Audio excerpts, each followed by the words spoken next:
আসসালামু আলাইকুম। আশা করি আল্লাহর অশেষ মেহেরবানিতে আপনারা সবাই ভালো আছেন। আজকের ভিডিওতে আমরা কথা বলতে চলেছি সুলাইমান আলাইহিস সালাম এবং পিপিলিকার ঘটনা নিয়ে। চলুন তাহলে মূল আলোচনা শুরু করা যাক। হযরত সুলাইমান আলাইহিস সালাম একদা তার বিশাল সেনাবাহিনী সহ একটি এলাকা অতিক্রম করছিলেন। ওই সময় তার সাথে জিন, মানুষ, পক্ষীকুল ছিলেন। যে এলাকা দিয়ে তারা যাচ্ছিলেন সে এলাকায় বালির ঢিপি সদৃশ্য পিপিলিকাদের বহু বসতঘর ছিল। সুলাইমান বাহিনীকে আসতে দেখে পিপিলিকাদের সর্দার তাদেরকে বলল, তোমরা শীঘ্রই পালাও, নইলে পথপিষ্ট হয়ে শেষ হয়ে যাবে। সুলাইমান আলাইহিস সালাম পিপিলিকাদের এই বক্তব্য শুনতে পেলেন। এ বিষয়ে আল্লাহ তাআলা বলেন, সুলাইমান দাউদের স্থলাভিষিক্ত হলো এবং বলল, হে লোক সকল, আমাদেরকে পক্ষীকুলের ভাষা শিক্ষা দেওয়া হয়েছে এবং আমাদেরকে সবকিছু দেওয়া হয়েছে। নিশ্চয়ই এটি একটি সুস্পষ্ট শ্রেষ্ঠত্ব।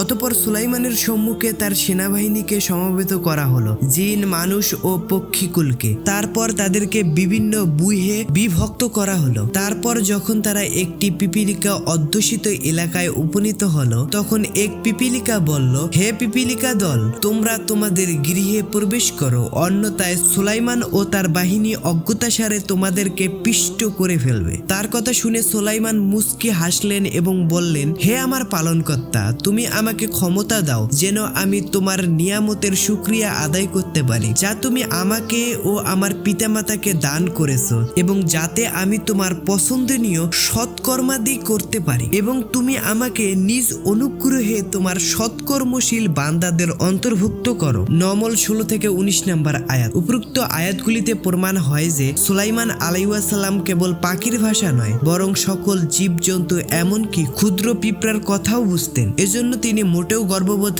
না করে বরং আল্লাহর অনুগ্রহের প্রতি শুকরিয়া আদায় করেন এবং নিজেকে যাতে আল্লাহ অন্যান্য সৎকর্মশীলদের অন্তর্ভুক্ত করেন সে প্রার্থনা করেন। এবং আরেকটি বিষয় প্রমাণিত হয় যে তিনি কেবল জিন ইনসানের নয়, বরং তার সময়কার সকল জীবজন্তুর নবী ছিলেন। তার নবুয়তকে সবাই স্বীকার করত এবং সকলেই তার প্রতি আনুগত্য পোষণ করত, যদিও জিন ও ইনসান ব্যতীত অন্য প্রাণী শরীয়ত পালনের হকদার নয়। তাই আসুন ভাই, আমাদের যা কিছু থাকুক না কেন তা নিয়ে অহংকার না করে আল্লাহ তাআলার শুকরিয়া আদায় করি এবং আল্লাহর পথে চলি। তো এই ছিল আজকে আমাদের ভিডিও। আমাদের ভিডিওটি ভালো লেগে থাকলে অবশ্যই লাইকটি দিয়ে দেবেন এবং এর পরবর্তীতে কি বিষয়ে ভিডিও চান সেটি কমেন্ট বক্সে জানিয়ে দেবেন। তো দেখা হবে নতুন আরেকটি ভিডিওতে। সেই পর্যন্ত আল্লাহ হাফেজ।